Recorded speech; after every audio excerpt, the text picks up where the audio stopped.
চলো এবার তোমাদেরকে নিয়ে যাই সেই বিখ্যাত চার্লস ব্রিজে, যে ব্রিজের দুপাশে দাঁড়ায় আছে বড় বড় মূর্তি এবং মূর্তিগুলো দেখে মনে হয় তারা জীবিত, তোমার সাথে কথা বলতে চাচ্ছে।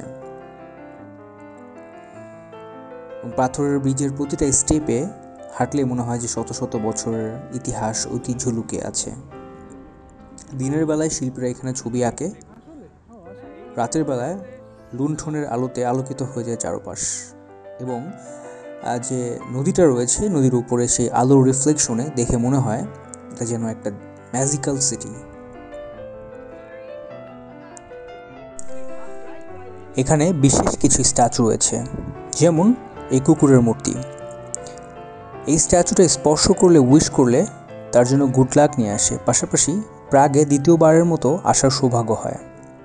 এই পাশে রয়েছে একটি নারী স্ট্যাচু, যেটির যার আঙ্গুল ধরে উইশ করলে আপনার জন্য ভালোবাসা পাওয়ার সৌভাগ্য হয়ে আসতে পারে। এখানে লোককথায় এটা প্রচলিত আছে, এর জন্য আমিও উইশ করে নিলাম।